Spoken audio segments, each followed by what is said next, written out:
Good afternoon, CFM. It's Coach Matt with our Friday workout. We're gonna do a little strength work and some fun drills today to improve the quality of our deadlift and recruitment of our lats in the deadlift. So let's begin with 3 rounds through, 12 calories, your choice, row, bike, or ski. Then I wanna get some standing leg swings, 8 reps on each side. Elevated version of this is just trying not to touch that foot to the ground as you swing the leg. So try not to stop and tap a toe or dab the foot, but try to get all of them done without touching that leg to the ground, okay? Next one, standing rotary reach. This is all about thoracic spine and working on mobility of the spine. So I'm gonna start with my hands clapped together, pointed straight in front of me. I'm gonna pull one arm back like I'm drawing a bow, and then try to make my hands get in line, or my arms get in line as I reach back towards the back of the room, and then back to that front position and the other side. So rotating and opening up my chest while I'm keeping my arms at the same level. So my arms should be parallel and in line at the end of the range of motion with my feet staying pointed in one direction, okay? That's our standing rotary reach. Next one is our band deadlift drill, right? So I've got a band, it's a round weight, and I've got the PVC pipe. You guys use a PVC pipe or a barbell. And then I want to establish a little bit of tension on the band away from the rig, and then go to my setup position, right? So I am actively having to pull the band to, or the bar to stay in contact with my legs. And I'm just gonna do deadlifts with this added tension of the band pulling. The goal being that I am maintaining good posture, maintaining good bar path, added command on my lats to pull that bar down towards my hips, okay? Last one is a single arm SATS press. So the SATS press is just a vertical press position. You can do it with a bar, you can do it with a single object, right? So I've got a kettlebell. I'm gonna go down to the bottom of the squat, and then using my other arm for balance, I'm just gonna press vertically and then back to my shoulders, and then press vertically and back to my shoulders. If I'm mobility restricted on that, then I can take that same band that I was using for my deadlifts, I can step through it, put it around behind me, right? So that it is giving me forward force, and I can sit back a little bit in that band if I would have fallen backwards, right, when I'm without using it, okay?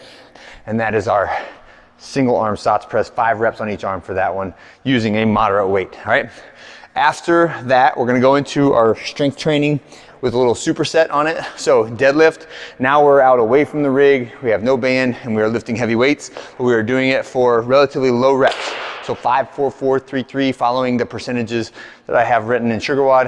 After the first, third, and 5th set, we're gonna do a 30-second hollow hold. It's kind of like the hollow rock we did earlier this week, but now we're just holding that static position, trying to get as little of our back to touch the ground as possible, trying to roll the pelvis up off the ground, pull the shoulder blades up off the ground, and then straighten my legs and arms as far as I can. If you just can hold right here, little contact patch underneath your back, that's perfect, right? Don't worry about how far out you reach. Worry about the recruitment of all of those abdominals and feeling an intense sensation in that one.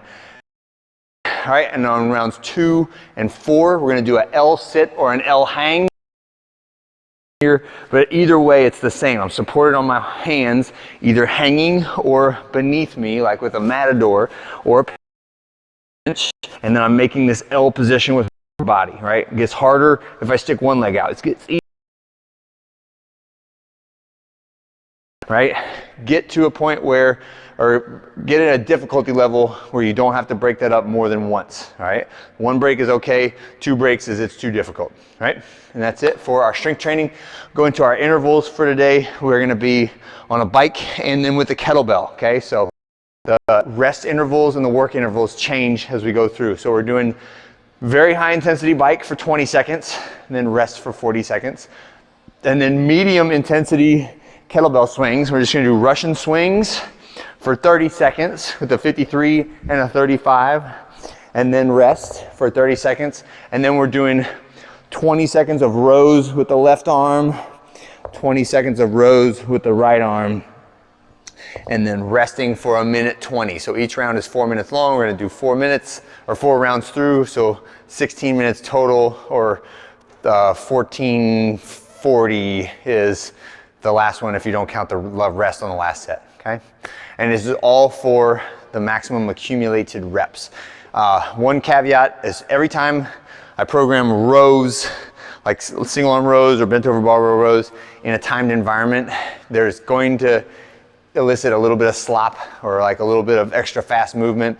The row is not an exercise that I would put in the same category as like a bike sprint, okay? So just slow it down, still be detailed, use good technique on the rows, still try to get a challenging number of them, but don't just like flop it and jack it to the ground, okay? It's not as effective and it's not gonna get you the result that you want, even if you get a higher score on it, okay? And that's it for today. That's it for Friday. I'll see you guys on Saturday.